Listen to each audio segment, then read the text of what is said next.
కానీ ఎందుకు మనం ఎందుకు చెప్పలేకపోతున్నాం? ఓన్లీ మన దేవుడని మనం డబ్బు కొట్టుకుంటున్నాం. అందరికీ దేవుడు ఆయన. మన కులానికే దేవుడు కాదు, మన ఊరికే దేవుడు కాదు, మన జాతికే దేవుడు కాదు. ఆయన కావాలంటే అక్కడ ప్రకటన గ్రంథంలో చెప్తున్న పరలోకంలో ఎవరెవరు ఉన్నారంటే ప్రతి కులం వాళ్ళు ఉన్నారు, ప్రతి జాతి వాళ్ళు ఉన్నారు, ప్రతి మతం వాళ్ళు ఉన్నారు, ప్రతి దేశం వాళ్ళు ఉన్నారు, ప్రతి భాషలో మాట్లాడే వాళ్ళు ఉన్నారు, ప్రతి ప్రజలో నుంచి ఒక్కరైనా ఉన్నారు అక్కడ. ప్రతి వంశంలో ఒక్కరికైనా దేవుడు యేసుక్రీస్తుని తెలిస్తేనే ఆయన రాకడ వస్తుంది. అప్పటి వరకు రాదు.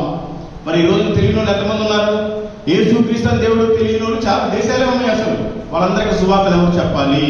నీ పాటికి నువ్వే వస్తున్నావు, కానుక మారుతున్నావు, ఇక్కడికి వస్తున్నావు, తింటున్నావు, వెళ్ళిపోతున్నావు. మరి ప్రజలందరికీ సువార్తను ఎందుకు చెప్పాలి? ఎవరు చెప్పాలి? దేవుడు ఏమని చెప్పాడంటే సమస్త జనములను శిష్యులుగా మార్చమని చెప్పాడు. సరే, మందంటే చిన్న సంఘం, ఇక్కడ ఎవరు శిష్యులు లేరు, పాస్టర్ లేకపోయినా ఎవరన్నా వాక్యం బోధించే వాళ్ళు ఎవరు లేరు అనుకోండి. వేరే పెద్ద పెద్ద చర్చెస్లో ఎలా ఉంటారంటే వీళ్ళకి టాలెంట్ ఉంటుంది, పాటలు పాడతారు, దేవుడి చిన్న తలాంతులు ఉంటాయి, వాక్యం చెప్తారు, కానీ వాళ్ళు అక్కడి నుంచి బయటికి పంపేవారు. ఎందుకంటే వీళ్ళ స్వార్థం కోసం ఆయనేమో సమస్త జనులను శిష్యులుగా నాకు చేయండి అని చెప్తే ఈ పాస్టర్లు ఏమో వాళ్ళకి శిష్యులుగా చేసుకుంటారు.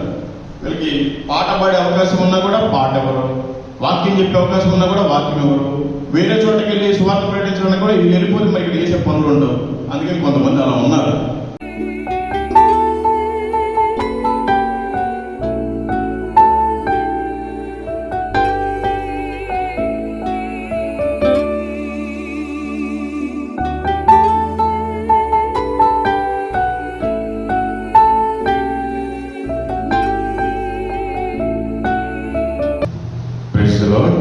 ముందుగా దేవాది దేవుడైన యేసయ్యకి వేలాది స్తోత్రాలు. నాకు ఈ అవకాశం ఇచ్చినటువంటి పాస్టర్ గారికి మరొకసారి వందనాలు. అసలు ముఖ్యంగా నేను ఈ చర్చికి రావడానికి కారణం ఎవరంటే ప్రభాకర్ అన్న. వాళ్ళ చర్చికి లాస్ట్ డిసెంబర్లో వెళ్ళినప్పుడు అన్న మన దగ్గర చర్చ్ ఉంది ఇరువురు రోడ్లో ఒకసారి ఉన్నప్పుడు సరే లేకపోతే టైం ఉన్నప్పుడు వెళ్తానని చెప్పాను. మొన్న ఆదివారం అనుకోకుండా ఈ దగ్గరలో చర్చ్ చూసుకుంటూ వచ్చినప్పుడు ఇక్కడికి వచ్చాం. అందుబట్టి అన్న నీకు కూడా వందనాలు. మీరంతా ఫీల్ అయ్యారో లేదో నాకు తెలియదు, కానీ పాస్టర్ గారు మాత్రం 100% ఫీల్ అయ్యాడు. నేను కూడా ఎందుకు మిమ్మల్ని బాధ పెట్టేయకపోవాలి, అందుకని క్లుప్తంగా నేను కూడా కుటుంబంలో మీ మనిషిలాగానే మాట్లాడేసి వెళ్ళిపోతాను. మిమ్మల్ని బాధ పెట్టడం వల్ల నాకేం ఉపయోగం లేదు. అసలు నేను బాధ పెట్టేవాడిని కూడా కాదు. ఎవరు కూడా ఉన్నట్టుగా మాట్లాడితే పక్కన వాళ్ళకి నచ్చదు. ఆ విషయం నాకు అర్థమైంది. అందుకని మిమ్మల్ని ఎవరైనా బాధ పెట్టడం శ్రద్ధగా వినండి. నా పేరు మల్లికార్జునరావు. నేను ఒక హిందువుని. 4 సార్లు అయ్యప్ప మాల వేసుకున్నాను, 18 సార్లు తిరుపతి గుండు చేయించుకున్నాను. సరే, నాకు కొంచెం పచ్చిగా ఉంటుంది, ఏమనుకోబాకండి, మీ కుటుంబంలో ఒక సభ్యునిగా అనుకోండి. ఇప్పటి వరకు ఇండియాలో ఉండే ప్రతి ఫ్లైట్ ఎక్కాను. ఇప్పటి వరకు ఇండియాలో ఉండే 8 5 స్టార్ హోటల్లో ఉన్నాను, కానీ నాకు ఎప్పుడూ శాంతి సమాధానం లేదు. యేసు ప్రభువును నమ్ముకున్న తర్వాతే చాలా ప్రశాంతంగా ఉంది. దేవుడు నా సాక్ష్యాన్ని దీవించును గాక. ఎందుకంటే సమయం లేదు, అందుకని తర్వాత మాట్లాడదాం. లేట్ అయిపోద్ది, మీ మాట పోగొట్టకూడదు. సరే, మధ్య మధ్యలో నా సాక్ష్యానికి నేను చెప్పే వాక్యానికి రిలేటెడ్ లింక్ ఉంటుంది, అందుకని నేను ఆపాను. దయచేసి ఎవ్వరూ ఏమనుకోబాకంటే నేను ఎవ్వరిని బాధ పెట్టను, ఒక్క మాట కూడా మిమ్మల్ని తిట్టను. నేను ప్రామిస్ చేస్తున్నాను. నేను స్వచ్ఛంగా 4 మాటలు చెప్పేసి వెళ్ళిపోతాను. పాస్టర్ గారు సారా సరే మొత్తానికి పాపం బ్యాంకు మేనేజరు, ఆయన అనుభవంలో ఆయన ఎక్స్పీరియన్స్లో నాలాంటి వాళ్ళు చాలా మందిని చూసుంటారు. నేను ఆయన ముందు వాక్యం చెప్పేంత పాస్టర్ని కాదు, అంత స్పీకర్ని కాదు. సరే, ఏదో దేవుడు నాకు ఇచ్చిన వల్ల నేను ఏదో 4 మాటలు జస్ట్ మీకు గుర్తు చేసేసి వెళ్ళిపోతాను. ఇక జీవితంలో మళ్ళీ ఇప్పుడు నేను మీకు కనిపించను, మీరు కూడా నాకు కనిపించను. నేను చోట ఉండను కాబట్టి బైబిల్ ఉన్న వాళ్ళంతా కూడా రెడీగా ఉన్నాడు. మీ దగ్గర ఎంతమంది దగ్గర బైబిల్ ఉందండి? ఒకసారి చేతులు పైకెత్తండి. బైబిల్ ఉన్నవాళ్ళు, బైబిల్ ఉన్న వాళ్ళందరూ ఎంతమంది బైబిల్ ఇప్పటివరకు పూర్తిగా చదివారు? చేతులు ఎత్తండి. మనమంతా క్రైస్తవులం, మళ్ళీ ఏమనకూడదు, నాకు సిగ్గుంటాయి. మీకు 1వ తరగతి పిల్లవాడు 2వ తరగతికి వెళ్ళాలంటే ఆ ఇచ్చిన 10 పుస్తకాలు చదివితేనే వాడు 2వ క్లాస్కి వెళ్తాడు. మీ జీవితానికి మరి దేవుడు ఎన్ని సంవత్సరాలు ఇచ్చాడు? ఎందుకు మరి బైబిల్ చదవలేకపోయారు? బైబిల్నే చదవకపోతే అసలు పరలోకానికి ఎట్లా వెళ్తావు? ఈ మాటలు మాట్లాడకూడదని ముందే చెప్పాను కాబట్టి నేను మాట్లాడాను. మీలో బాప్టిజం ఎంతమంది తీసుకున్నారండి? మిగతా వాళ్ళకి ఇంక దేవుడు అంటే లెక్క లేదు, నరకం ఉందని భయం కూడా లేదు. మీలో బల్లారాధనలు ఎంతమంది పాల్పంచుకుంటారు? మిగతా వాళ్ళంతా నరకం బ్యాచ్ అని అనుకోవాలి. సరేలే, నాకెందుకు, నేనేమన్నాను. బైబిల్ గ్రంథంలో అపోస్తల కార్యాలు 10వ అధ్యాయం 36వ వచనం. నేనే చదువుతానులే, అందరు గమనించండి. యేసుక్రీస్తు అందరికీ ప్రభు. కొంతమందికి కాదు, ఒక కులానికి కాదు, ఒక మతానికి కాదు, ఒక రాష్ట్రానికి కాదు, ఒక దేశానికి కాదు, తెల్లవాళ్ళకి కాదు. మనం నల్లవరమైన మనకు కూడా దేవుడు ఆయనే. ఆయన ఒక్కడే దేవుడు. ఆ ప్రభు ఈ లోకానికి ఎందుకు వచ్చాడు? 1 తిమోతి 1వ అధ్యాయము 15వ వచనం. పాపులను రక్షించుటకు క్రీస్తు యేసు లోకమునకు వచ్చాను. మనమంతా పాపులమే, పరిశుద్ధులం అని చెప్పుకుంటాం. మనమంతా కూడా పాపులమే. మన కోసమే ఆయన వచ్చాడు. తెలుసుకోవాలి. పాపులు అంటే ఎవరు? రోమాపత్రిక 3వ అధ్యాయము 23వ వచనం. ఏ భేదమును లేదు, అందరూ పాపము చేసి దేవుడు అనుగ్రహించు మహిమను పొందలేకపోతున్నారు. మరి మనం పాపం పోవాలని ఏం చేస్తున్నాం? హెబ్రీయులకు రాసిన పత్రిక 10వ అధ్యాయం 4వ వచనం. ఏలయనగా ఎడ్ల యొక్కయు మేకల యొక్కయు రక్తము పాపములను తీసివేయట అసాధ్యము. మేము కూడా పెద్ద ముగ్గు పెట్టుకునే వాళ్ళం, పొలేర ముగ్గు పెట్టుకునే వాళ్ళం, అంకాల ముగ్గు పెట్టుకునే వాళ్ళం. మాకు ఎల్లమ్మ వెంకటేశ్వర స్వామి ఇలవేల్పు, మాకు 5 సంవత్సరాలకు ఒకసారి కొలుపులు జరుగుతాయి. ఒక పెళ్లిగా ఆవిడ తీసుకొచ్చి మాతంగి అని అతనికి ఫుల్గా మందు దాకా ఆమెతోటి కుట్టించుకోవడం, చారతోటి, చెప్పులతోటి, చీపులతోటి, కళ్ళు నోట్లో పోసుకొని ఊపించుకోవడం, ఇవన్నీ జరుగుతాయి. మాదే పెద్ద కుటుంబం. మేము వెళ్ళి అక్కడ దీపం ముట్టిస్తేనే మా ఇంటి పేరుండే వాళ్ళందరూ కూడా వరుసగా కూర్చోవాలి. అలాంటి పరిస్థితుల్లో మేము ఉండేవాళ్ళం. మేము సంవత్సరానికి ఒకసారి అక్కడి నుంచి పనులు చేసుకుని వచ్చి ఇక్కడికి వచ్చిన తర్వాత బాగా బిల్డప్గా అందరి ముందు గొప్పగా ఉండాలని 2 పొట్టేళ్ళు లేదా 2 మేకపోతులు చెట్టు దగ్గరికి తీసుకెళ్లి పెద్దమ్మని చెప్పి పేరు పెట్టి బాగా బొట్లు నామాలు చేసి బాగా కోసుకొని వచ్చేవాళ్ళం. ఇట్లాంటి పరిస్థితులు ఉండేవి. అయితే అవి ఎందుకు వస్తాము అంటే, ఓకే మనల్ని ఇన్ని రోజులు దేవుడు కాపాడాడు, దానికి ప్రతిఫలంగా కొంతమంది అనుకుంటారు. లేదు, మన పాపాలని శాపాలని పోవడానికి దానికి ప్రతిఫలంగా రక్తాన్ని చిందించాలి, ఒక బోరు వేసినా కూడా ఎర్రం చేయాలి, ఒక బావి దగ్గర కూడా ఏదో రక్త బలి ఇవ్వాలి, ఇల్లు కట్టుకున్నా కూడా ఇవ్వాలని ఇట్లాంటి సాంప్రదాయాలు మనలో ఉన్నారు. మేము కూడా దాంట్లో నుంచే వచ్చాం. సో వాటి వల్ల దేవుడు సృష్టించిన ఈ కోడి, కుక్కలు, ఈ మేకలు, పొట్టేళ్లతోటి కాదు. అందుకని దేవుడు ఆయన రక్తాన్ని చిందించడానికే ఇక్కడికి వచ్చాడు. పాపం పోవాలంటే మనం ఏం చేయాలి? 1 యోహాను రాసిన పత్రిక 1వ అధ్యాయము 7వ వచనం. యేసు రక్తము ప్రతి పాపము నుండి మనలను పవిత్రులుగా చేయును. పవిత్రులుగా మారితే పరలోకం చేరతాం. ఎందుకంటే ఆయన చెప్పాడు, యోహాను సువార్త 14వ అధ్యాయము 6వ వచనం. నేనే మార్గమును, సత్యమును, జీవమును. నా ద్వారా తప్ప ఎవ్వడను తండ్రి యొద్దకు రాడు. ఈ భూమి మీద ప్రతి మనిషికి యేసుక్రీస్తు కావాలి. పలానా కులమా, పలానా కమ్యూనిటీనా, పలానా ఊరా, పలానా జాతి అట్లాంటి ఏం లేవు. ప్రతి మనిషికి యేసు ప్రభు ఉంటేనే మనం పరలోకానికి చేరగలం. మార్కు సువార్త 11వ అధ్యాయం 17వ వచనం. ఈ మందిరం ఎవరికి మందిరంగా ఉండాలి? ఎవరికి మందిరంగా ఉండాలి మందిరం? మరియు ఆయన బోధించుచు, నా మందిరము సమస్తమైన అన్యజనులకు ప్రార్థనా మందిరము. మీలో అన్యజనులు ఎవరున్నారండి? ఓన్లీ క్రైస్తవులే ఉన్నారు. మరి అన్యజనులు ఎందుకు లేరు? మరి ప్రభు ఎందుకు చెప్పాడు? నా మందిరము సమస్త అన్యజనులకు ప్రార్థనా మందిరం అని చెప్పాడు. సమస్త క్రైస్తవులకు మందిరం అని చెప్పాలి. మరి ఎందుకు మీ మందిరంలో అన్యులు లేరు? అన్యజనులు ఎందుకు లేరు? నేనేమన్నా తెలుసుకోండి. అన్ని జనులు మందిరానికి రావాలంటే అసలు మనం ఏం చేయాలి? మార్కు సువార్త 16వ అధ్యాయము 15, 16 వచనాలు. మరియు మీరు సర్వలోకమునకు వెళ్ళి సర్వ సృష్టికి సువార్తను ప్రకటించుడి. సువార్తను ప్రకటిస్తే ఏమవుతుంది? నమ్మి బాప్తిసం పొందినవాడు రక్షింపబడును, నమ్మని వారికి శిక్ష విధింపబడును. మనం అసలు సువార్త ప్రకటిస్తేనే కదా వాళ్ళు వచ్చి నమ్ముతారో నమ్మరో, బాప్తిసం తీసుకుంటారో తీసుకోరో, అదంతా వేరే విషయం. అసలు ఫస్ట్ మనం దేవుడు చెప్పిన ప్రధానమైన ఆజ్ఞల్ని మర్చిపోయి మనమే క్రైస్తవులు అని చెప్పుకుంటే ఉపయోగం ఏమీ లేదు. శిక్ష అంటే ఎలాంటి శిక్ష? మార్కు సువార్త 9వ అధ్యాయము 48వ వచనం. నరకమున వారి పురుగు చావదు, అగ్ని ఆరదు, వారు నరకంలో కాలిపోతున్నారు. మరి మనం ఏం చేయాలి? యూదా పత్రిక 1వ అధ్యాయము 23వ వచనం. అగ్నిలో నుంచి లాగినట్టుగా కొందరిని రక్షించుడి.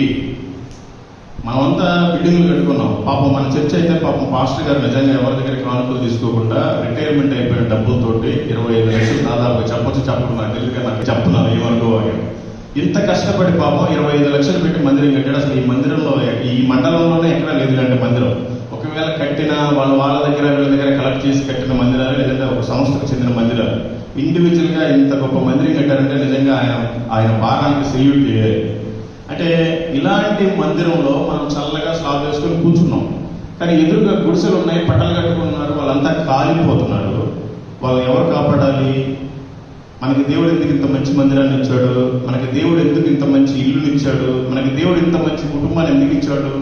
మనకి దేవుడు ఇంత గొప్ప రక్షణ ఎందుకు ఇచ్చాడు? మరి అదే రక్షణ ఎదుటి వాళ్ళకి కూడా కావాలి కదా. మరి వాళ్ళంతా కాలిపోతున్నారు, వాళ్ళకి ఎవరు చెప్పాలి? అగ్నిలో నుంచి కాలిపోతా ఉంటే ఒక మనిషిని లాగటం ఎంత ఇంపార్టెంటో, మనం కూడా దేవుని నమ్ముకున్న వాళ్ళగా నమ్ముకోని వాళ్ళకి సువార్త చెప్పడం అంతే. లేదంటే మనకి చాలా సమయం ఇచ్చాడు, దేవుడికి లెక్క చెప్పుకోవాలి. ఎందుకు మరి మనమేం చేయాలి? చాలా మంది ఉన్నారు కదా దేశంలో. మనం ఎక్కడో ఇదిగో ఈ రోడ్లో ఈ చివరి ఉన్నాం, మరి పాములో చాలా మంది ఉన్నారు. మరి వాళ్ళంతా ఏం చేస్తున్నారు అంటే, మత్తయి సువార్త 9వ అధ్యాయం 37వ వచనం, కోత విస్తారమే కానీ పనివారు కొద్దిగా ఉన్నారు. మరి ఆ కొద్ది మందిలో నువ్వు ఉన్నావా? లేకపోతే నువ్వు పాపివే.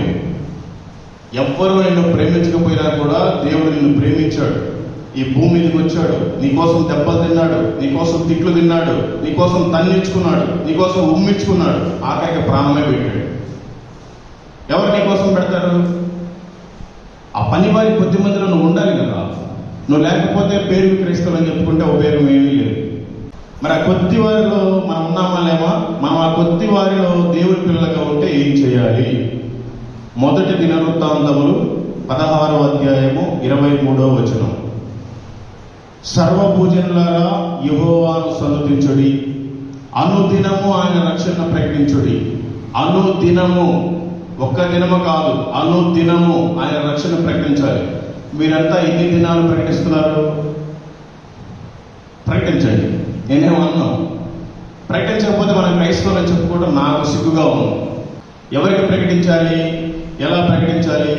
మత్తయి సువార్త 10వ అధ్యాయము 6వ వచనం 7వ వచనం, ఇశ్రాయేలు వంశంలో నశించిన గొర్రెల యొద్దకే వెళ్ళుడి. ఇశ్రాయేలులో నశించిన గొర్రెలు ఎవరు? మనందరినీ కూడా దేవుడే పుట్టించాడు. వాళ్ళే తప్పిపోయి ఉన్నారు, వాళ్ళకే చెప్పమని చెప్తున్నాడు. ఇజ్రాయెల్లో ఉండే పిల్లలు దేవుని సొంత పిల్లలే, కానీ మనం యేసుక్రీస్తు కృప ద్వారా మనం కూడా పిల్లలమే అయ్యాం. కాబట్టి అందరం కూడా మనమంతా కూడా ఇజ్రాయెల్కే సపోర్టు. నశించిపోతున్న ఇజ్రాయెల్ గొర్రెల దగ్గరికి వెళ్ళి చెప్పమంటున్నాడు ఆయన. మీరు కనీసం సరే గొర్రెలకు కాకపోయినా కనీసం మేకలకైనా చెప్తున్నారా? తెలుసుకోండి. వెళ్ళుచు పరలోక రాజ్యము సమీపించున్నదని ప్రకటించుడి. ఇశ్రాయేలు వంశములోని నశించిన గొర్రెల యొద్దకే వెళ్ళుడి, వెళ్ళుచు పరలోక రాజ్యం సమీపించున్నదని ప్రకటించుడి. మరి మనకి అసలు భారమే లేదు, ఓ బాధ్యత లేదు. మరి రాకడ ఉంది, అందరికి తెలుసు. ఈ సర్వ మానవాళిని, సర్వ సృష్టిని దేవుడే నోటి మాటతోటి కలుగు చేశాడు. మనల్ని మాత్రం ఆయన చేతులు తయారు చేశాడు. ఆయనే నిజమైన దేవుడు అని తెలుసు. ఆయనే మన కోసం వచ్చి ప్రాణం పెట్టాడన్న సంగతి తెలుసు. ఆయనే చనిపోయి మళ్ళీ తిరిగి 3వ రోజు లేచాడన్న సంగతి తెలుసు. మళ్ళీ ఆయన ఆరోహణం అయిపోయి మళ్ళీ రాబోతున్నాడు అన్న సంగతి కూడా తెలుసు. మరి ఆ రాబోతున్న టయానికి మీరు ఎంతమంది సిద్ధపాటు కలిగి ఉన్నారు? ప్రైజ్లాడక. మరి మిగతా వాళ్ళంతా సిద్ధపాటు కలిగి లేరా? మరి ఉంటే ఎందుకు చేతులు ఎత్తట్లేదు? సరే, నాకెందుకు లేదు. మనం దేవుని వాక్యాన్ని నమ్ముతున్నాం కానీ పాటిస్తున్నామా? ఓన్లీ వింటున్నాము, వెళ్ళిపోతున్నాం. క్రియలు లేవు. క్రియలు ఉంటే మంచిది. ఆయన అడుగుతాడు ఖచ్చితంగా క్రియలు. ఫిలిప్పీయులకు రాసిన పత్రిక 2వ అధ్యాయము 21వ వచనం, అందరూ తమ సొంత కార్యములనే చూసుకొనుచున్నారు కానీ యేసుక్రీస్తు కార్యములను చూడరు. మనకేం పని? చర్చ్ అంటే లెక్కలేదు. కనీసం ఆదివారం రోజన్నా ముందుగా రావాలి, మరి తుడవాలి, ఇది ఊడవాలి, మరి బలిపీఠం అంతా క్లీన్ చేయాలి. ఈ పని చేస్తే మనకు పరలోకంలో చేసినట్టుగా మరి చుట్టుపక్కల గడ్డు అదంతా నీట్గా చేయాలి. అలాంటి బాధ్యతలు ఏమి ఉండవు. మనం గోడ మీద 10 గంటలకని రాస్తే మనం స్టైల్గా 11కి వస్తాం. మళ్ళీ నేనేం అనకూడదు, నేనేం అన్నకూడదు. తెలుసుకోండి. దేవుని పని చేయాలి అంటే చాలా బరువు, చాలా భారము అని అనుకుంటున్నాం. అది చాలా తేలికని మీకు తెలియట్లా. అయినా కూడా నేను ఇంకా దేవుడి కోసం బ్రతుకుతున్నాను. చచ్చిపోవాలి యాక్చువల్గా ఈ పాటికి. ఈ లోకానుసారంగా బ్రతికితే నేను కూడా మీలాగే కూడా చచ్చిపోవాలి. కానీ నేను చచ్చిపోవాలా? నా జీవితం ఇక్కడ కాదు. నేను ఆల్రెడీ క్రీస్తులో ఎప్పుడో చచ్చిపోయాను. నేను క్రీస్తు కోసం బ్రతుకుతున్నాను. మీరు కూడా అలా బ్రతికితే మంచిది. అంటే మీకున్న వాళ్ళందరూ పోవాలి, మీకు నష్టం జరగాలని నా ఉద్దేశం కాదు. దేవుడు నన్ను నష్టపరిచాడు, నాకు బుద్ధి వచ్చింది, నన్ను మొత్తాడు. కానీ మీరు దేవుడు మిమ్మల్ని మొత్తక ముందే మీరు మారాలి. మీ పనులు మీరేంటి ఎవరైనా చేసుకుంటారు. రోడ్డు మీద అడక్కు తినేవాడు చేసుకుంటున్నాడు, ఆడి పని వాడు. అందరూ బ్రతుకుతున్నారు. మరి మన స్థితి ఏంటి ఈరోజు? మరి మనం ఎందుకు దేవుడికి సాక్షిగా ఉండలేకపోతున్నాం? ఒకవేళ మనకున్న స్థితి దేవుడు తీసేస్తే ఉంటుందని గ్యారెంటీ ఉందా? ఇప్పుడు మీ కారు వేసుకొని వచ్చాం, పోయేటప్పుడు గ్యారెంటీ ఉందా? ఎలాగే కూడా గుర్తు అయిపోతాను. మరి నా గ్యారెంటీ ఉంది, ప్రభు నాకు చెప్పిన పని నేను సంపూర్ణం చేస్తున్నాను. ఇంకా చేయలేదు, చేస్తున్నాను. మీరు కూడా స్టార్ట్ చేయండి. సువార్త చెప్తే ఎవరైనా తిడతారేమో, సువార్త చెప్తే ఎవరైనా కొడతారేమో, అబ్బా అది చాలా భారభరితమైన పని, వాళ్ళకి నిజంగా దేవుడే వచ్చి పిలుపు ఉండాలి, లేకపోతే దర్శనం ఉండాలి, పిలుపు లేకుండా సువార్త చేస్తే ఏదో అయిపోతుంది, అదంతా మన భ్రమ. ఆయన చెప్పాడు, మీరు సర్వలోకానికి వెళ్ళి సర్వ సృష్టికి సువార్తను ప్రకటించుడి. చెప్పటం మాత్రమే మన వంతు. వాళ్ళ హృదయాలు మార్చేది ఆయన వంతు. మనం మారిస్తే మహా అంటే వాళ్ళ కులాలు మారుస్తాం, వాళ్ళ మతాలు మారుస్తాం. కానీ ఆయన మాత్రం వాళ్ళ మనసును మారుస్తాడు. మత్తయి సువార్త 11వ అధ్యాయము 30వ వచనం. ఎలాగనగా నా కాడి సులువుగాను నా భారము తేలికగాను ఉన్నది. అందరూ అనుకుంటారు, నేను అసలు కొంతమంది పాస్టర్లు అయితే, నేను విమర్శించట్లేదులే, సారీ మన చర్చ్ గురించి కాదు, బయట పేరుకేమో తెల్లటి వస్త్రాలు వేసుకుంటారు, ఆయన పాస్టర్ ఒక ట్యాగ్ పెట్టుకుంటారు. కొన్ని చర్చిలో అయితే పెళ్లి కూడా చేసుకోరు. నేను ఒక పరిశుద్ధుడిని, నేను ఒక పవిత్రుడిని, నేను సమర్పించబడ్డాను, చేసేదన్నీ లుచ్చ పనులు చెప్పకూడదు చర్చిలో కూడా. అలాంటి పరిస్థితిలో కూడా ఉన్నారు ఇంకా చాలా మంది. పేరుకేమో అప్పో అది చాలా భారము, చాలా సులువు, అందరూ చేయలేరు అంటారు. దేవుడు ఏమని చెప్పాడంటే సమస్త జనములను శిష్యులుగా మార్చమని చెప్పాడు. సరే, మందంటే చిన్న సంఘం, ఇక్కడ ఎవరు శిష్యులు లేరు, పాస్టర్ లేకపోయినా ఎవరైనా వాక్యం బోధించేవాళ్ళు ఎవరు లేరు అనుకోండి. వేరే పెద్ద పెద్ద చర్చెస్లో ఎలా ఉంటారంటే వీళ్ళకి టాలెంట్ ఉంటుంది, పాటలు పాడతారు, దేవుడు ఇచ్చిన తలాంతులు ఉంటాయి, వాక్యం చెప్తారు, కానీ వాళ్ళు అక్కడి నుంచి బయటికి పంపేవారు. ఎందుకంటే వీళ్ళ స్వార్థం కోసం. ఆయనేమో సమస్త జనులను శిష్యులుగా నాకు చేయండి అని చెప్తే, ఈ పాస్టర్లు ఏమో వాళ్ళకి శిష్యులుగా చేసుకుంటారు. వీళ్ళకి పాట పాడే అవకాశం ఉన్నా కూడా పాట ఎవరు, వాక్యం చెప్పే అవకాశం ఉన్నా కూడా వాక్యం ఎవరు, వేరే చోటకి వెళ్ళి స్వార్థ ప్రకటించడానికి కూడా వీళ్ళు వెళ్ళిపోతే మరి ఇక్కడ చేసే పనులు ఉండవు. అందుకని కొంతమంది అలా ఉన్నారు. నా ఇష్టం వచ్చిన ఫ్లైట్ ఎక్కినప్పుడు నాకు తృప్తి లేదు, నా ఇష్టం వచ్చిన 5 స్టార్ హోటల్లో ఉన్నప్పుడు నాకు ఇప్పటి వరకు నా కంటికి కనపడ్డ ప్రతి వస్తువును తినేసాను ఇండియాలో. నాకు ఎప్పుడు తృప్తి, సాటిస్ఫాక్షన్ లేదు. ఒక్కరోజు సువార్తను ప్రకటిస్తే ఆ సాటిస్ఫాక్షన్ చెప్పలేదు. ఒకసారి మీకు ప్రకటిస్తే తెలుస్తుంది.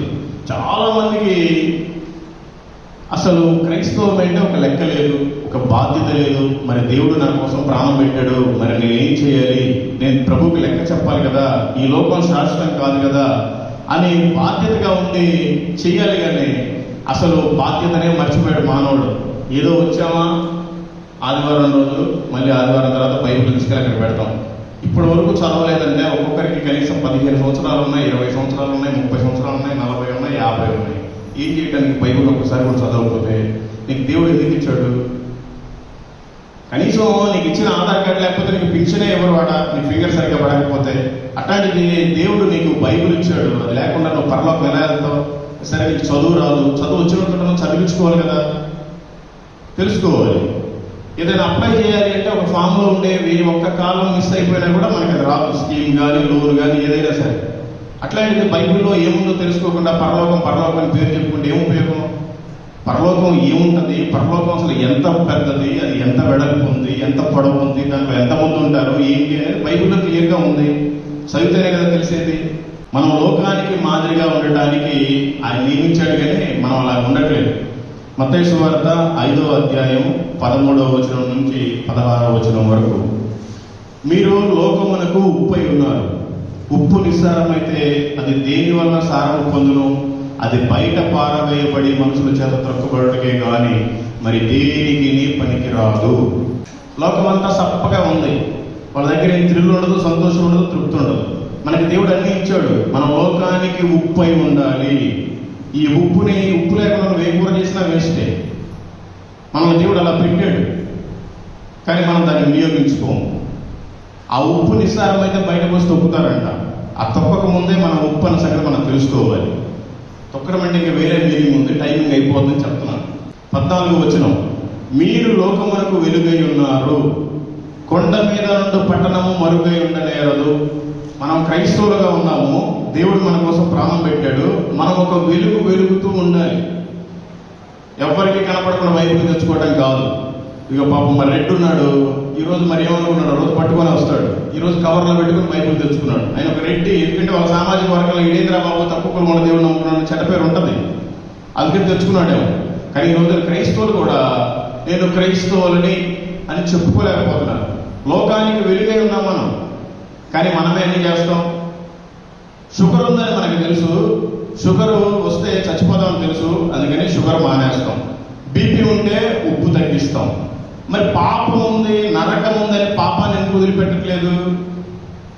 ప్యాంటుకి షర్ట్ మ్యాచ్ అయిందా లేదా అని చూసుకుంటాం, చీరకి జాకెట్ మ్యాచ్ అయిందా లేదని చూసుకుంటాం, టాప్కి చిన్ని మ్యాచ్ అయిందా లేదని చూసుకుంటాం. మరి దేవుడికి మనకి మ్యాచ్ అయిందని చూసుకోవట్లేదు. మరి ఏం చేయడానికి మనం అంతా క్రైస్తవులని చెప్పుకోవడానికి? మళ్ళీ ఏమనుకోకూడదు మనం.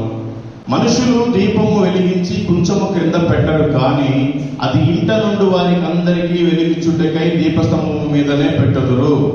మనం క్రైస్తవులైంది దేవుడు మనల్ని ఎందుకుంది, మన కోసం ప్రాణం పెట్టింది, మనం ఏదో సీక్రెట్ జీవితం జీవించడానికి కాదు. అనేక మందికి మాదిరికరంగా ఉండాలి, మనకంటే ఒక ప్రత్యేకమైన సాక్ష్యం ఉండాలి. అబ్బో పలానా వ్యక్తి వస్తున్నాడా, ఓకే అతను యథార్థంగా ఉంటాడు, అప్పుడు అబద్ధాలు మాట్లాడు, దొంగతనం చేయడు, వ్యభిచారం లేదు, ఎవరికి అక్రమ సంబంధం లేదు, ఎవరిని మోసం చేయడు, మంచి వ్యక్తి, మంచి భక్తిపరుడు, ఇలాంటి సాక్ష్యం కలిగి ఉండాలి. క్రైస్తవులకి సాక్ష్యం అనేది చాలా ఇంపార్టెంట్. సాక్ష్యం అనేది కనుక లేకపోతే తీసుకెళ్లి నరకంలో వేసేస్తాడు ప్రభు. మనుషులు మీ సత్క్రియలను చూచి పరలోకమందున్న మీ తండ్రిని మహిమపరచినట్లు వారి ఎదుట మీ వెలుగు ప్రకాశింపనీయుడి. ఇప్పుడు నేను చెప్పింది అదే, మనం లోకానికి వేరుగా ఉన్నాము, లోకానికి వెలుగై ఉన్నాము. మన వెలుగు ద్వారా అనేక చీకటి కూడా వెలుగుమయం అవ్వాలి. కానీ మనం చీకటిలో ఉండే బ్రతుకులకి, మన బ్రతుకులు మారాయి, మన బ్రతుకులు వెలిగించబడ్డాయి. మరి చీకటిలో ఉండే బ్రతుకులకి ఎవరు వెలుగునివ్వాలి? యేసుక్రీస్తే ఈ భూమి మీదకి వచ్చి మళ్ళీ ఒకసారి ఇస్తాడా? యేసుక్రీస్తు ఒకసారి భూమి మీదకి వచ్చాడు, వచ్చి వెళ్ళిపోయాడు. రెండోసారి ఆయన భూమి మీదకి రాడు, మధ్యాకాశంలోకి వస్తాడు. యేసు ప్రభు భూమి మీదకి రాడు, ఆయన పని మనమే చేయాలి. మనకు ఆదరణకర్తను పెట్టిపోయాడు పరిశుద్ధాత్మ దేవుణ్ణి. మనము నోరు తెరిచి యేసు ప్రభు దేవుడు అని వాళ్ళకి చెప్పగలిగితే వాళ్ళ హృదయాలు మార్చేది పరిశుద్ధాత్మ దేవుడు. మరి మనం ఏం చేస్తున్నాం? మన సొంత పనుల కోసం కూలికి పోతే 400 వస్తాయో 500 వస్తాయో మన సొంత పని కోసం ఆరాట పడతాం, పోరాటం చేస్తాం. మన జాబులు, ఉద్యోగాలు, మన బిజినెస్లే మనం చూసుకుంటాం. కానీ కనీసం మరి ప్రభు నా కోసం ప్రాణం పెట్టాడు. మన ఇంట్లో ఒక పిల్లడు చచ్చిపోయాడు అనుకోండి, ఎంత బాధపడతాం. మరి అట్లాంటి ప్రభు చచ్చిపోయాడుగా, ఎవరి కోసం చచ్చిపోయాడు? నీ కోసమేగా, నా కోసమేగా. మరి మనకెందుకు ఆ బాధ్యత లేదు? ఓకే, ఇక్కడే ఏమున్నా ఇక్కడే తినాలి, మంచి బట్టలు కావాలి, మంచి భార్య కావాలి, మంచి పిల్లలు కావాలి, మంచి ఆస్తి కావాలి, మంచి హోదా కావాలి, పేరు కావాలి. కానీ ప్రభు దృష్టిలో మాత్రం ఏం అవసరం లేదు. ఇక్కడ ఏదైతే మనం కోరుకుంటామో అక్కడ ఏమీ లేదు, నీకు సున్నా. అక్కడ కోసం నువ్వు కోరుకుంటే ఇక్కడ ఏమీ లేకపోయినా సరే నేను సంతోషంగా దేవుడు పోషిస్తాడు. ఆయన నోటి మాటతోటే సమస్తాన్ని పోషించిన దేవుడు మనల్ని ఎందుకు పోషించడు? ఆయన చిత్తంలో చేస్తే. నేను ఇప్పటికి 30 నెలల నుంచి రోజు సువార్త చేస్తున్నాను. నాకున్న సమస్తం పోయినాయి. నాకు మిగిలింది ఓన్లీ ఒకే ఒక సెల్ ఫోను, ఇది మధ్య తీసుకున్నాను. ఆ సెల్ ఫోను, ఈ పెట్టుకున్న వాచ్, ఆ బయట ఒక కారు పెట్టి వచ్చాను. ఈ 3 తప్ప నా జీవితంలో గాలికి పుట్టుకొట్టకపోయినట్టుగా పోయింది. దేవుడు కావాలి అనుకుంటే ఏదైనా చేస్తాడు. దేవుడు చిత్తం లేకుండా నువ్వు ఏం చేసినా దేవుడు తీసి పక్కన పడేస్తాడు. అసలు నేను లెక్క కూడా చేయడు, నన్ను కూడా లెక్క చేయలేదు, పక్కన పడేశాడు. కాబట్టి ప్రభా నాకు నువ్వు కావాలని నేను ఆయన దగ్గరికి వచ్చాను, ఆయన మళ్ళీ నన్ను పట్టుకున్నాడు. అట్లా దయచేసి మీరు కూడా ఏదో పేరుకే కాకుండా క్రియల్లో కూడా చూపించండి. ఇవన్నీ చేయాలని పరిశుద్ధాత్మ దేవుడు మనల్ని ప్రేరేపిస్తుంటాడు. కానీ మనం చెయ్యం, చెప్పం. ఎవరైనా కనపడితే అది మన దేవుడి గురించి చెప్పాలన్న ఆలోచన మనకి దేవుడు కలుగు చేస్తాడు. కానీ మనం దాన్ని అణిచివేస్తాను. దాన్ని ఏమంటారంటే పరిశుద్ధాత్మ దేవుడు దుఃఖపెట్టినట్టే. మనకి ప్రేరేపించినప్పుడు చెప్పాలి. అరే పొద్దున్నే టిఫిన్ చేస్తాము, మధ్యాహ్నం భోజనం చేస్తాం, సాయంత్రం భోజనం చేస్తాం, ఆదివారం వస్తే ఏదో మనకి ఇష్టం వచ్చిన రకరకాల మటన్లు, చికెన్లు, చేపలు తెచ్చుకుని తింటాం. మరి కనీసం 3 పూట్ల భోజనం పెడుతున్నాడు ప్రభు. సరే నేను కూలి పని చేస్తున్నాను, సరే నేను ఏదో చిన్న ఉద్యోగం చేస్తున్నాను, లేదు నేను పెద్ద ఉద్యోగం చేస్తున్నాను, నేను వ్యాపారం చేస్తున్నాను. మరి ప్రభు కోసం నేను ఏం చేయాలి? నాకు దేవుడు ఎంత అనుగ్రహించాడు కదా, నా ఇంకిత జ్ఞానం మనకు కలగాలి కదా. కనీసం ఒక 3 కన్నా మన పక్కన వాళ్ళకి సువార్త చెప్పకపోతే మనం క్రైస్తవులను చెప్పుకోవడం సిగ్గుచేటు. తెలుసుకోండి, పరలోక రాజ్యము అంటేనే నీతి. అది మనం ప్రకటిస్తే మనల్ని లోకం హింసించి చంపుతారని మీరు అనుకుంటున్నారు. మత్తయి సువార్త 5వ అధ్యాయం 3వ వచనంలో ఏముందంటే, ఆత్మ విషయమైన వారు దీనులైన వారు ధన్యులు, పరలోక రాజ్యం వారిది. ఆత్మ విషయమై దీనులైన వారు ధన్యులు, పరలోక రాజ్యం వారిది. మనకి ఆత్మ ప్రేరేపించినప్పుడు ఖచ్చితంగా మనం ఆ పని కానీ చేయకపోతే దేవుడికి ఖచ్చితంగా లెక్క చెప్పాలి. మన పక్కన వాళ్ళని రక్షించడానికి ఏ హైదరాబాద్ నుంచో ఎవడో రాడు, ఏ ఢిల్లీ నుంచో ఎవడో రాడు, ఏ అమెరికా నుంచో ఎవడో రాడు. మన పక్కన త్రాగుబోతులు ఉన్నారు, తిరుగుబోతులు ఉన్నారు, వ్యభిచారులు ఉన్నారు, భయంకరమైన దొంగలు ఉన్నారు, లేదా మోసగాలు ఉన్నారు అంటే వాళ్ళ మధ్యలో మనల్ని ఎందుకు పెట్టాడు అంటే మనం వాళ్ళకి ఉప్పై ఉండాలి, మనం వాళ్ళకి వెలుగై ఉండాలి, మనం వాళ్ళకి దేవునికి సాక్ష్యం ఇచ్చే విధంగా ఉండాలి. ఏమీ క్రియలు లేకుండా సైలెంట్ గా మనకి ఉంటే చాలు మనమే అంటే కష్టం, అది తెలుసుకోండి. అట్లాగే 10వ వచనం, నీతి నిమిత్తము హింసించబడువారు ధన్యులు, పరలోక రాజ్యం వారిని. రకరకాల ఉంటారు, వాళ్ళందరూ నువ్వేంటి ఇక్కడ మత ప్రచారం చేసేది అంటాడు. వాళ్ళకి తెలియదు ఇది మంచి మార్గం అని, వాళ్ళ పేరుకి మతమే అంటారు. ఎందుకంటే ఆ ఓట్లో మంచి గ్రిప్ ఉంటుంది, వీడు మత ప్రచారం చేస్తాడు మనగా 100 మంది వస్తారు. కానీ మనమైతే దేవుడి పక్షం నిలబడితే 10,000 మందితో సమానం దేవుడు. కానీ మనం ఆ విషయాన్ని మర్చిపోతాం, మనం కనీసం అసలు క్రియలు చేయడానికి ఇష్టపడం. నీతి నిమిత్తం ఏమవుతుంది, వాళ్ళు కొడితే ఏమవుతుంది, దెబ్బలు తగులుతాయి, తిడితే ఏమవుతుంది, బాధ కలుగుతుంది. కానీ ఆయనలాగైతే మనం చంపరు కదా, ఆయనైతే మన కోసం చచ్చిపోయాడు కదా, మరి మనకెందుకు లేదు? వాళ్ళు ఏదో అంటారనే మనం సిగ్గుపడి దేవుడి గురించి చెప్పట్లేదు, మహా అంటే వాళ్ళు కొడతారనే మనం దేవుడి గురించి చెప్పట్లేదు. మరి ఆయన నీ కోసం నా కోసం చచ్చిపోయాడు, ఎందుకు మరి జ్ఞానం లేదు? మనం ప్రకటిస్తే ఏమవుతుందో ప్రభువు మనకు ముందే చెప్పారు, అయినా మనం ఆయన మాట వినట్లేదు. లూకా సువార్త 21వ అధ్యాయం 17వ వచనం, నా నామము నిమిత్తము మీరు మనుషులందరి చేత ద్వేషింపబడుదురు అని ముందే చెప్పాడు. మనకు తెలుసు, పోతే వాళ్ళు కొడతారని తెలుసు, అవసరంతో చంపుతారని కూడా తెలుసు. నేనైతే చాలా రూఢిగా వెళ్తా, అందరూ ఇలాగే వెళ్ళమని కాదు. కొంతమందికి కొంత ప్రేరేపణ పెడతాడు, కొంతమంది కొంత బాధ్యత పెడతాడు, కొంతమంది కొంత భారాన్ని పెడతాడు. ఆయన భారం మోయటం చాలా మంచిది, ఆ భారాన్ని తప్పించుకొని సుఖంగా బ్రతకడం చాలా కష్టం. అది పరలోక రాజ్యానికి అసలు వారసత్వాన్ని ఇవ్వదు. ప్రభువు చెప్పినా కూడా మనం ప్రకటించలేము, మనకి సిగ్గు.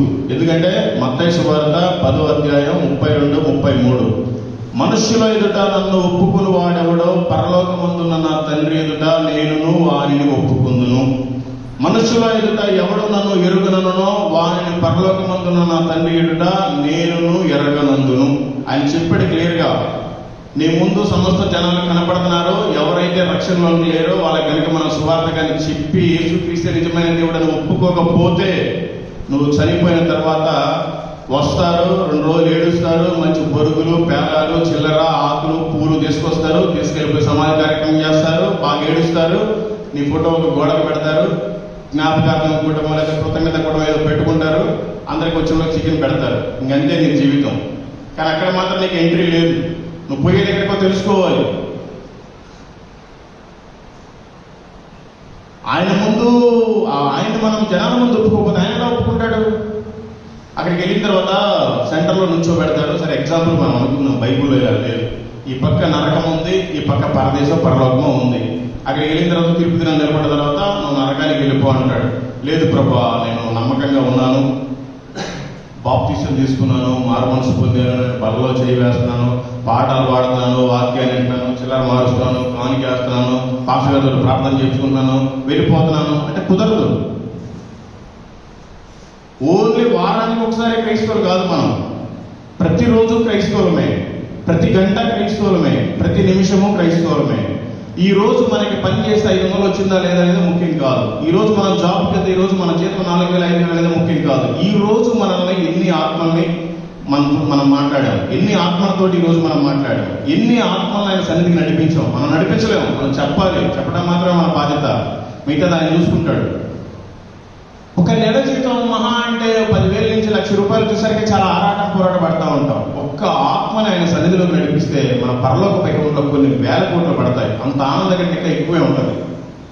కానీ మనకి అది చెప్పరు, చెప్పినా మనం వినం, వాటిని పాటించం, అంతే.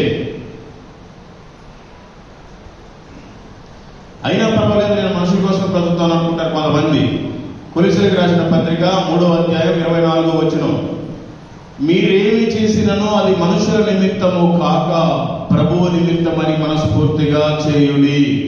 మీరు ప్రభు అయిన క్రీస్తునకు దాసులై ఉన్నారు. మనమంతా ఎవరికి దాసులు అండి? సంఘానికి దాసులం కాదు, పాస్టర్కి దాసులం కాదు, మన ఇంట్లో వాళ్ళకి దాసులం కాదు, మన భర్త కూడా దాసులం కాదు. మనం క్రీస్తుకే దాసులం. మనం ఆయన పని చేయాలి, మనం పంపించిన యజమాని ఆయన. ఇప్పుడు మన ఇంట్లో ఏదైనా ఒక మ్యారేజ్ జరుగుతుంది, లేదా ఒక ఫంక్షన్ జరుగుతుంది, మనం బయటకు వెళ్ళి చుట్టాలను పిలిచి రావాలి. ఎంతసేపు ఉంటాం? వెళ్తాము, కార్డు ఇస్తాము, లేకపోతే మాట్లాడతాం కాసేపు, వాళ్ళ పూట భోజనం పెడతారు, ఒకవేళ లేట్ అయితే మంచం కాస్తారు, పడుకోమంటారు, పొద్దున్నే వచ్చేసేయాలి. ఎందుకు? మన ఇది వాళ్ళ ఇంట్లో ఎన్ని రోజులు ఉంటాం? మరి మన క్రైస్తవులందరికీ ఇల్లు ఏది? పరలోకం. మనం భూమికి వచ్చాం. ఎందుకు వచ్చాము? మనమంతా పాపంలో ఉన్నాము. దేవుడే మన దగ్గరికి వచ్చి ప్రాణం పెట్టాడని, చనిపోయాడని, రానై ఉన్నాడు, మీరంతా సిద్ధపాటు కలిగి ఉండండి అని చెప్పాలి. మనం కొంతమందికి చెప్తున్నాం. యేసు ప్రభు వస్తాడు, అదిగో వస్తాడు, ఇదిగో వస్తాడు అని ప్రార్థన చేస్తున్నాం, కానీ ఆయన వస్తే అసలు ఏం జరుగుతుంది? రెప్ప పాటలో మన మనసు మారిపోయి వెళ్ళిపోవాలి. అలాంటి ప్రార్థన అనుభవంలో మనం ఉండాలి. అలాంటి ప్రార్థన శక్తిలో మనం ఉండాలి. పేరుకి క్రైస్తవులకు ఏం ఉపయోగం? ప్రభు వస్తున్నాడు, ఇద్దరు భార్య భర్తలు పడుకుంటే ఒకరు వెళ్ళిపోతారు, ఒకరు మిగిలిపోతారు. ఇద్దరు పొలంలో దొరుకుతుంటే ఒకరు వెళ్ళిపోతారు, ఒకరు ఉంటారు. మరి మిగతా వాళ్ళ పరిస్థితి ఏంటి? ఆ ఎత్తబడే గుంపులో లేకపోతే మిగిలిపోతే నీ పరిస్థితి ఏంటి? ఆ రోజు నువ్వు బో అని ఏడ్చితే ఏం ఉపయోగం ఉండదు. దేవుడు విన్న నీ మాట. ఇప్పుడు అవకాశం ఉంది. ప్రభువా నేను దొంగని, ప్రభువా నేను వ్యభిచారిని, ప్రభువా నేను మోసం చేస్తున్నాను, ప్రభువా నేను ఎవరికి సువార్త చెప్పలేకపోతున్నాను, చెప్పే శక్తి నాకు ఇవ్వండి, చెప్పే శక్తి నాకు ఇవ్వండి, సువార్తను ప్రకటించే మాట నాకు అనుగ్రహించండి అని ఇప్పుడు నువ్వు ప్రేరాయపడితేనే దేవుడు నీకు మంచి అనుగ్రహిస్తాడు. ఆయన ఒకసారి వచ్చి సంఘాన్ని ఎత్తబడిన తర్వాత ఇక్కడ 7 సంవత్సరాలు శ్రమలు, 3.5 సంవత్సరాలు శ్రమలు, 3.5 సంవత్సరాలు మహాశ్రమలు. అసలు ఆ శ్రమలు చెప్పుకోవడానికి వీలు కాదు. ఇప్పటికే ప్రభుత్వం మారింది. నీ ఫింగర్ పడితేనే, సరిగ్గా పడితేనే నీకు పింఛన్ ఇస్తారు, ఇంకా రకరకాలుగా మారుస్తారు. క్రైస్తవులు ఎవరన్నా అంటే వాళ్ళకి రేషన్ కూడా రాదు రాబోయే కాలంలో. ఇప్పటికే బాగా అప్డేట్ అయిపోయారు. అన్ని క్రెడిట్ కార్డులు, డెబిట్ కార్డులు అన్ని వచ్చేసాయి, స్కాన్లు వచ్చేసాయి. ఈసారి అవన్నీ ఉండవు, అవన్నీ మోసం జరుగుతుంది, ఫ్రాడ్ జరుగుతున్నాయి, మన కోసమే జరుగుతున్నాయి. ఈ ఫ్రాడ్ జరుగుతున్నాయని ఒక చిప్ తీసుకురాబోతున్నారు. బైబిల్లో క్లియర్ గా చెప్పారు, ఒక చిప్ ని మీకు మణికట్ట మీద కానీ లేకపోతే ముసుగులు కానీ వేస్తారు, 666 దాని ముద్ర. అది పడ్డ తర్వాత నువ్వు పరలోకానికి వారసుడు కావు. అది కానీ పడకపోతే నీకు ఇక్కడ రేషన్ ఉండదు, ఓటు ఉండదు, పింఛన్ ఉండదు, ఏముండదు. మన డబ్బులు మనం బ్యాంకులో తీసుకోవడానికి కూడా అది కావాలి. అది వేయించుకోకుండా మనం పరలోకానికి వెళ్ళాలంటే ప్రభువుకి దగ్గరగా ఉండాలి. కొంతమంది నిద్ర కూడా పోతున్నారు, దేవుడికి స్తోత్రం. కనీసం బాధ్యత లేకపోతే ప్రభు రెప్పపాటులో చెల్లిపోతాడు. ఆయన చెప్పాడు, నేను దొంగలాగా వస్తాను, నేను ఎవరికి చెప్పకుండా వస్తాను. మరి మీకు ఎలా తెలుసు దేవుడు ఎప్పుడు వచ్చేది? ఈ రోజే వస్తాడేమన్నట్టుగా మనం ఉండాలి కదా. ఎందుకు ఉండలేకపోతున్నాము అంటే దేవుడు మనకి మంచి ఆరోగ్యం ఇచ్చాడు, తినడానికి తిండిని ఇచ్చాడు, మంచి కుటుంబాన్ని ఇచ్చాడు, పొగరు కదా మనకి. ఎందుకు మనం భయభక్తులు కలిగి ఉండలేకపోతున్నాము? దేవుడు పని ఎందుకు చేయలేకపోతున్నాము? ఆయన చెప్పాడు కదా, నా నీతిని, నా రాజ్యాన్ని వెతకండి, మీకు కావాల్సిన అన్ని కూడా నేను మీకు అనుగ్రహిస్తానని. మీకు నాకు అది బాగోలేదు, ఇది బాగోలేదు, అది కావాలి, ఇది కావాలి, ఇక్కడ ప్రదాయపడతారు. ప్రభు దగ్గర ఎందుకు ప్రదాయపడట్లేదు? ఆయన నీతిని, ఆయన రాజ్యాన్ని వెతికినప్పుడు కదా మనం నీతిగా ఉంటాము. ఇప్పటి వరకు నేను 30 నెలల నుంచి ప్రతిరోజు పెట్రోల్ బంక్ దగ్గర పడుకున్నాను, సాయంత్రానికి వెళ్ళిపోయి ఎక్కడో చోట పడుకున్నాను, రెస్ట్ తీసుకున్నాను. ఇలాగా ఇప్పటి వరకు 1900 దగ్గర 1900 విలేజ్లో నేను సువార్త ప్రకటించాను. ఇప్పటి వరకు 63 మంది బాప్టిజం తీసుకున్నారు. ప్రభా నువ్వు ఇచ్చావయ్యా, నువ్వు ఇచ్చిన పని నేను ఇంకా చేస్తానే ఉన్నా. కానీ మరి మీరేం చెప్తారు? పేరుకి క్రైస్తవులు మీరు ఎందుకు మీ ఇంటి పక్కన ఉండే వాళ్ళు కూడా సువార్త ప్రకటించుకోలేకపోతున్నారు? మళ్ళీ మిమ్మల్ని ఏం అనకూడదు. అసలు విశ్వాసమే ఉండట్లేదు మనకి. ఎంత అవిశ్వాసంతో ఉంటున్నాం. దేవుడు వస్తాడు, మనల్ని తీసుకొని వెళ్ళిపోతాడన్న ఇంకిత జ్ఞానం ఏమైంది? బైబిల్ చదివితే కదా అసలు బైబిల్ ఏముందో తెలిసేది. మత్తయి సువార్త 13వ అధ్యాయము 58వ వచనం. వారి అవిశ్వాసమును బట్టి ఆయన అక్కడ అనేకమైన అద్భుతములు చేయలేదు. మన జీవితంలో ఏదైనా జరగట్లేదు అంటే మనకి విశ్వాసం లేదు. ఫస్ట్ అవిశ్వాసమే ఎక్కువైంది. విశ్వాసంగా ఉండాలి.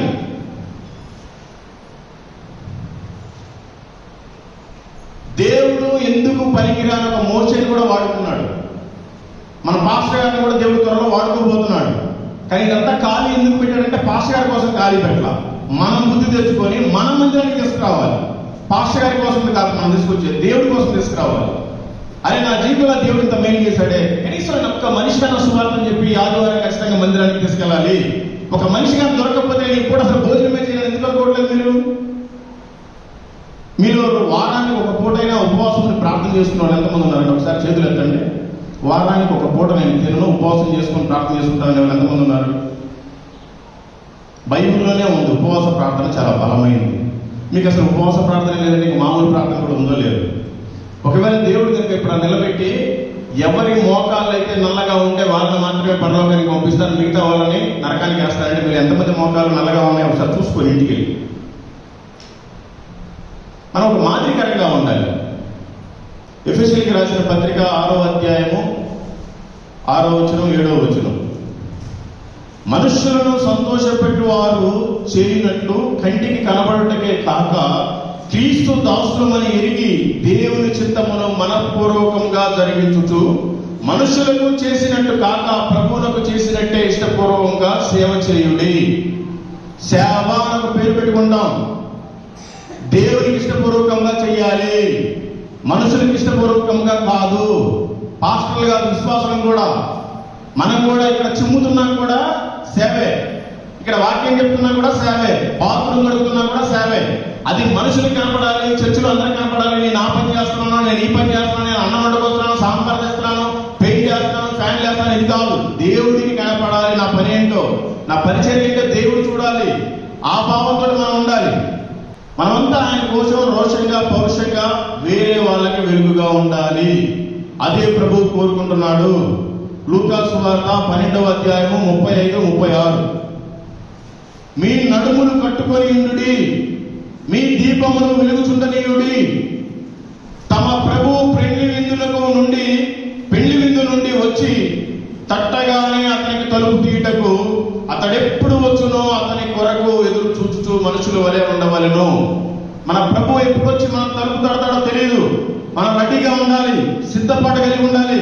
ఈ క్షణం నాది కాదు, నేను ఇక్కడ చనిపోతే పరలోకంలో తేలుతానన్న విశ్వాసం మనకు ఉండాలి, అంత నమ్మకం మనకు ఉండాలి. బాప్టిజం తీసుకోమంటే కొంతమంది తీసుకోరు, ఎందుకంటే మాది వేరే కులం, లేకపోతే మా ఇంట్లో ఒప్పుకోరు, మా అమ్మాయికి పెళ్ళి అవ్వాలి, ఆ పని అవ్వాలి, ఈ పని అవ్వాలి, అబ్బా నేను వ్యాపారం చేస్తున్నాను, అబద్ధాలు చెప్పాలి, సొల్లు చెప్పాలి, ఈ చెప్తారు. బాప్టిజం తీసుకోవడానికి సాక్ష్యం ఉండాలి కదా. నువ్వు బాప్టిజం నిర్లక్ష్యం చేస్తున్నావు, ఈ రోజు చివరి రోజు అయితే నువ్వేమైనా చెప్పి చనిపోతావా? చెప్పకుండానే కదా చనిపోతావు. మరి బాప్టిజం తీసుకోవడం వల్ల నీకు నష్టం ఏంటి? నేను బాప్టిజం తీసుకున్నాను, నా పేరు మారలేదు, నా కులం మారలేదు, నా మతం మారలేదు, నా ఊరు మారలేదు, నా దేశం మారలేదు, నా మనసు మారింది. మీరు కూడా తీసుకోండి. బాప్టిజానికి అసలు క్రైస్తవానికి సంబంధమే లేదు. ఇది ఒక మాదిరికరం. ప్రభు తీసుకున్నాడు, మనం తీసుకుంటున్నాం. మనకి మారు మనసు కలిగింది, ప్రభు సాక్షిగా జీవించాలంటే ఫస్ట్ బాప్టిజం తీసుకోవాలి. నువ్వు బాప్టిజం తీసుకోకుండా మారు మనసు కలిగించుకున్నా ఏ ఉపయోగం లేదు. ఏదో ఈ రోజు మారు మనసు పొందావు, ప్రభు ఈ రోజు వస్తున్నాడు, లేకపోతే చనిపోతున్నాము అంటే అప్పుడు బాప్టిజం తీసుకోకపోయినా సరే మనకి మారు మనసు ఉందంటే యాక్సెప్ట్ చేస్తాడు. నీకు మారు మనసు అంటే ఏంటో తెలుసు, బాప్టిజం అంటే ఏంటో తెలుసు. బాప్టిజం ఎందుకు నిర్లక్ష్యం చేస్తున్నావు? జస్ట్ ఆ నీళ్ళ అలా ముంచిన లేపుతారు. నీ పాత జీవితం అంతా పోతుంది, కొత్త జీవితం వస్తుంది. తీసుకోవడం వల్ల నష్టం ఏంటి? తీసుకోండి. మీ నడుములు ఇప్పటికైనా కట్టుకోండి. ఒక దృఢంగా ఉండాలి. ఏదైనా పని చేయాలంటే మన పెద్దవాళ్ళంతా గోచులు పెట్టేవాడు. ఇప్పుడైతే ప్యాంట్ సరిపోతే అందరూ బయటకు పెడుతున్నారు. నడుములు కట్టుకోవడం అంటే అసలు మనం ఈ భూమి మీదకి ఎందుకు వచ్చాం, మనం ఎక్కడికి వెళ్ళాలి, మన గమ్యం ఏంటి, మనం అసలు ఏం చేయాలి అనే దాన్ని కట్టుకోవాలి. ప్రతిరోజు మనం అనుకుంటే ఏదైనా చేయగలం. చాలా మంది మనతో మాట్లాడుతూ ఉంటారు. టీ తాగుతాం, ఎక్కడికైనా టిఫిన్ చేస్తాం, భోజనం చేస్తాం, వేరే ఊరికి వెళ్తాం, బస్సులో కూర్చుంటాం, మన పక్కన ఎవరు ఉంటారు, వాళ్ళందరినీ మనకి పరిచయం చేయడానికి, మనతో మాట్లాడడానికి దేవుడే అనుమతిస్తున్నాడు. కానీ మనం మాత్రం నోరు తెరిచి యేసుక్రీస్తు మంచి దేవుడు, ఆయన నమ్ముకోండి, నీ కులం మారదు, నీ మతం మారదు, నీ మనసు మార్చుకోండి, మనం పరలోక రాజ్యం వెళ్తాం, ఈ లోకం శాశ్వతం కాదు, ఏ రోజు చివరి రోజు తెలియదు చెప్పలేకపోతున్నాం. ఇప్పుడు సాక్ష్యం. ఆయనకేమో ఇంకెవరు దొరకడం మళ్ళీ మనల్ని ఎదుర్కొన్నాడు. ఆయన మన కోసం ప్రాణం పెట్టాడు. చాలా మంది ఉన్నారు, ఇంకా వాళ్ళ కోసం పెట్టాలి, మన కోసం పెట్టాడు. మరి మనం ఏం చేస్తున్నాం? మరి బాబు నా ఒక్కడి కోసమే కాదు, ప్రాణం నీ కోసం కూడా పెట్టాడు ప్రభు, నీకు కూడా దేవుడే, ఇట్లా నమ్ముకోమని చెప్పాలి. మనం యాక్చువల్గా ఏంటంటే బాగా ప్రార్థన చేసుకుంటాం, సరే ఎక్కడ సభలు జరిగినా వెళ్తాం, మంచిగానే మన వరకు మన సాక్ష్యాన్ని కాపాడుకుంటూనే ఉంటాం. ప్రార్థనలు ఏమేం చేస్తామంటే, ప్రభా ప్రేమ కలిగిన తండ్రి, కృప గల యేసయ్యా, నాయనా మీరు రాకడలో నన్ను జ్ఞాపకం చేసుకో, నీ రాజ్యం వచ్చును కాక, ఇంకా పరలోక ప్రార్థన మీకు తెలుసు అందరూ చేస్తూ ఉంటారు. దాంట్లో ఏమనుంది?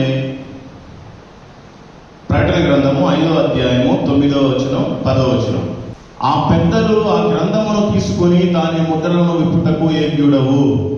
నీవు వధింపబడిన వాడవై నీ రక్తమిచ్చి ప్రతి వంశములోనూ, ఆయా భాషలు మాట్లాడే వారిలోనూ, ప్రతి ప్రజలోనూ, ప్రతి జనములోనూ దేవుని కొరకు మనుషులను కొని మా దేవునికి వారిని ఒక రాజ్యముగాను యాజకులుగాను చేస్తే కనుక వారు భూలోకమంతా ఏలుదురని కొత్త పాట పాడుదురు. ఆయనకి కావాలంట ఓన్లీ ఒక కులానికి చెందినవాడు కాదు, ఒక మతానికి చెందినవాడు కాదు. ఆయనకి ప్రతి కులముడు కావాలంట, ప్రతి జాతి వాడు కావాలంట, ప్రతి భాష వాడు కావాలంట, ప్రతి రంగు వాడు కావాలంట, ప్రతి దేశం వాడు కావాలంట.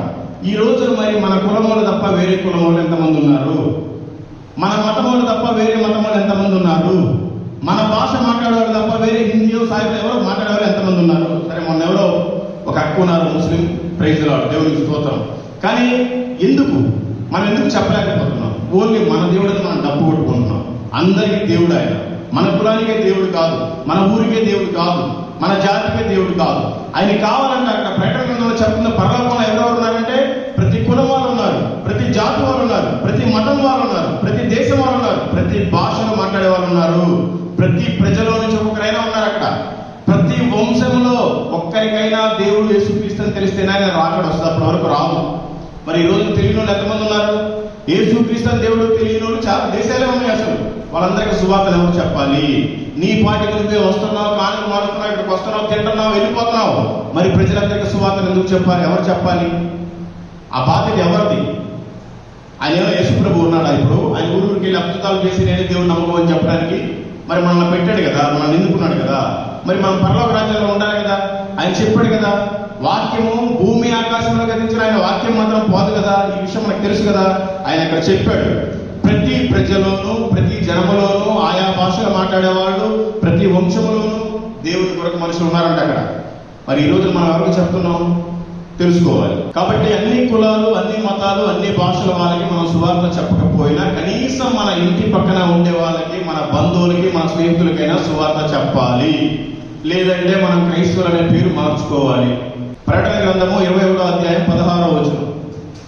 అందరూ అనుకుంటున్నారు పరలోకం అంటే ఎవరు చూశారులే, చచ్చిపోయాక ఎవరు చూశారులే, పరలోకం ఉంది, నరకం ఉంది, మనం ఏం పాపం చేయట్లేదులే, మనం పరలోకానికి వెళ్ళిపోతాలే. చాలా గుడ్డిగా ఉన్నారు. అసలు పరలోకం ఎన్ని కిలోమీటర్లు ఉందో కూడా బైబిల్లో రాసి పెట్టాడు ఆయన. చదవండి, అక్కడ ఉంది. పరలోకం ఎన్ని కిలోమీటర్లు, దాని పొడవు ఎంత, వెడల్పు ఎంత, ఎత్తెంత క్లియర్గా చెప్పాడు. ఆ పట్టణమును చచ్చౌకమైనది, దాని పొడవు దాని వెడల్పుతో సమానము. అతడు ఆ కొలకర్రతో పట్టణమును కొలవగా దాని కొలత 750 కోసులై ఉన్నది. దాని పొడవును, దాని ఎత్తును, వెడల్పును సమానముగా ఉన్నది. చాలు, మీరు ఇంటికి వెళ్ళి గూగుల్లో కొట్టండి. 750 కోసులు అంటే how many kilometres? 750 course how many kilometres అని గూగుల్లో కొట్టండి.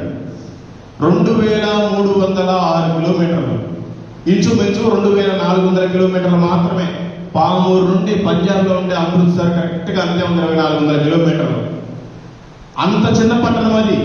మరి ఇక్కడ చాలా దేశాలు ఉన్నాయి, చాలా కులాలు ఉన్నాయి, చాలా మతాలు ఉన్నాయి, చాలా మంది ఉన్నారు. మరి వీళ్ళంతా ఎక్కడ పడతారు? వాళ్ళంతా పట్టరు, నరకానికి వెళ్ళిపోయే వాళ్ళే. చాలా మంది పిలువబడతారు, కానీ దాంట్లో ఎన్నికైన వాళ్ళు కొంతమంది ఉంటారు. వాళ్ళు మాత్రమే పరలోకానికి వారసులు. క్రైస్తవులు అని చెప్పుకొని, ముసుగేసుకొని, బాప్టిస్ట్ తీసుకొని ఏదో నామకార్థంగా ఉంటే పరలోక రాజ్యం ఎవరో చేరరు. ఈ ప్రపంచం అంతా కూడా దాదాపు 45-50 వేల కిలోమీటర్లు ఉంది. ఎటు చూసినా కూడా వీళ్ళందరూ కూడా 2400 కిలోమీటర్లు ఎలా పడతారు? పట్టరు. అందుకనే అందరూ నామకార్థంగా ఉన్నారు. ఇంకా మన హిందూ దేశం, కొన్ని క్రిస్టియన్ దేశాలు ఉన్నాయి, అందరూ నామకార్థంగానే ఉంటారు. ఏదో ప్రభు నమ్ముకుంటే పరలోకం వెళ్ళిపోరు. చాలా చిన్న పట్టణం అది. ఆ పట్టణానికి మనం చేరాలి. మరి మనం మాత్రమే చేరితే మరి మన బంధువులు, మన మిత్రులు, మన చేసిన వాళ్ళంతా నరకానికి వెళ్ళిపోవాలా? నువ్వు స్వార్థపరుడువేగా, స్వార్థమేగా నీకు. మరి దేవుడు నా కోసం రక్షణ ఇచ్చాడు, నేను పరలోకానికి వెళ్తాను. మరి నా స్నేహితులు నరకానికి వెళ్ళిపోవాలి, నా చుట్టాలు నరకానికి వెళ్ళిపోవాలి, నా తోడపుట్టులు నరకానికి వెళ్ళిపోవాలి. మరి అలా అనుకోకపోతే మీ భర్తలు, మీరు అనుకున్న వాళ్ళు, మీ స్నేహితులు వాళ్ళంతా ఏది ఇక్కడ లేదు. మీరు చెప్పట్లేదు, దయచేసి తెలుసుకోండి. ఇలా మాట్లాడినందుకు ఏమీ అనుకోబాకండి. నేను ఎప్పుడు కూడా మీకు కనిపించను. నాకేం మీ మీద కోపము ద్వేషం లేదు. ఇది సత్యము, వాక్యం చెప్తుంది. 2400 కిలోమీటర్లు మాత్రమే పరలోకం ఉంది. దాంట్లో మనము, మన కుటుంబము, మన బంధువులు, మన మిత్రులు అందరూ ఉండాలి. ఆ విధంగా ఉండాలంటే మీరంతా సువార్తను ప్రకటించండి. దేవుడు మిమ్మల్ని, మీ కుటుంబాలను, మీ మందిరాన్ని దీవించి ఆశీర్వదించును కాక. ఎప్పుడు అంటే మీరంతా నమ్మకంగా ఆయన పనిచేసేటప్పుడు మాత్రమే దీవించాలి, ఆశీర్వదించాలి. Praise the Lord. Thank you pastor గారు.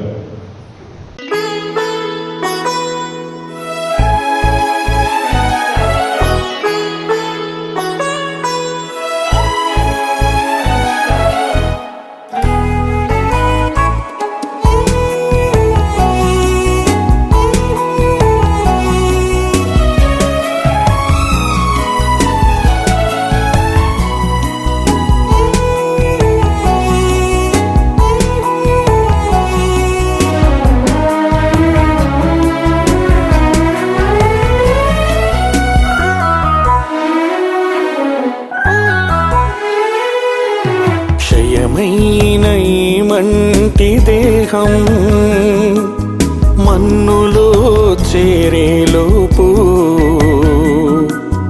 ఒక్కరికైనా నీ వాక్యం నీ దాసునితో చేర్చనిమ్ము. క్షయమైన ఈ మంటి దేహం మన్నులో చేరేలోపు ఒక్కరికైనా నీ వాక్యం నీ దాసునితో చేర్చనిమ్ము. దర్శించుము దేవా, కరుణించుము ఈ దీన దాసుని దర్శించుము. దర్శించుము దేవా, కరుణించుము ఈ దీన దాసుని దర్శించుము.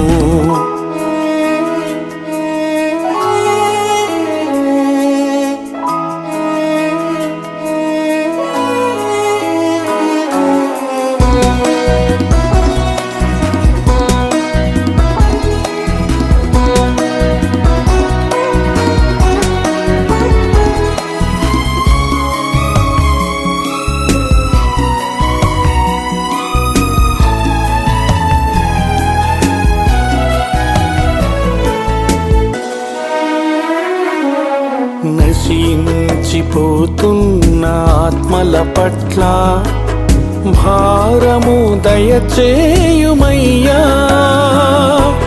వారికి ప్రకటించే బాధ్యత నాకు ఇంపుగా దయచేయుమయ్యా.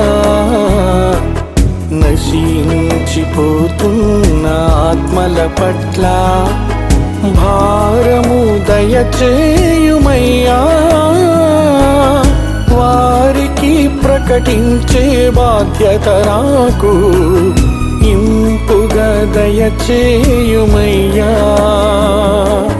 దర్శించుము దేవా, కరుణించుము ఈ దీన దాసుని దర్శించుము. దర్శించుము దేవా, కరుణించుము ఈ దీన దాసుని దర్శించుము.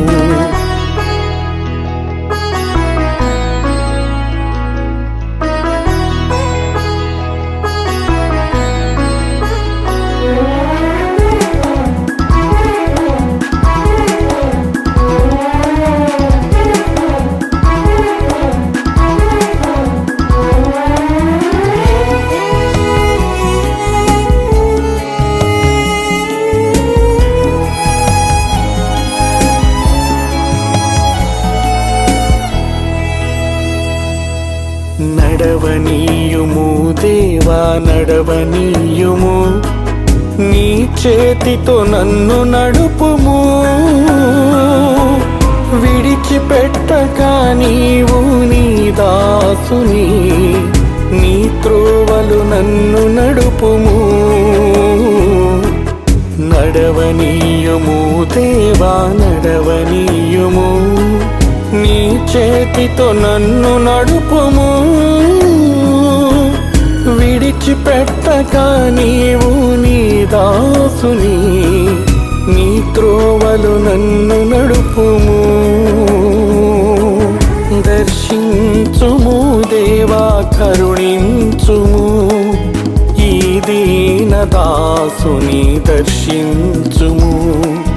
దర్శించుము దేవా కరుణించుము, ఈ దీన దాసుని దర్శించుము.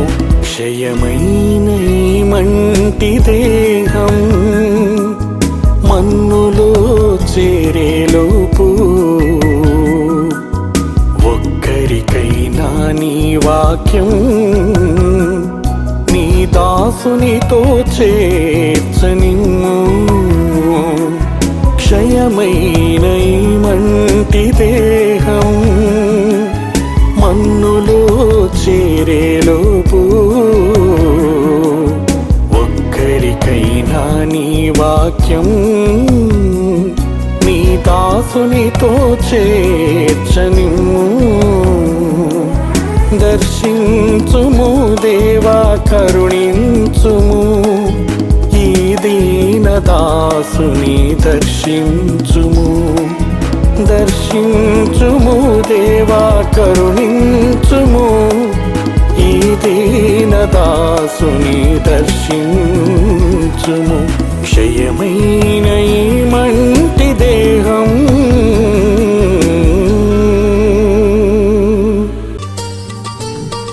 కొంతమందియే శ్రమపడుచుండగా చింతయలేని క్రైస్తవులందరిన్ పంపుము దేవా, పనివారలను పంటను కోయుటకు నేడు. అందరికీ వందనాలు. ప్రకాశం జిల్లాలో కృపా నిలయం ప్రార్థనా మందిరం. పాస్టర్ గారు బ్యాంకు మేనేజర్గా పనిచేసి రిటైర్ అయ్యి ఆయన ఓన్గా మందిరం కట్టుకొని అద్భుతమైన సేవ చేర్చడానికి ఇక్కడ స్థాపించాడు. దేవుడు ఆ విధంగా అందరు నడిపించేలాగా మీరంతా ప్రార్థనలో జ్ఞాపకం చేసుకోండి. Okay, thank you. Praise the lord.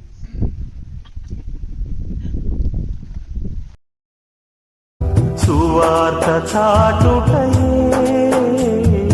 నాకున్న భారము, సువార్త చాటుటకు నేను సాగిపోదును.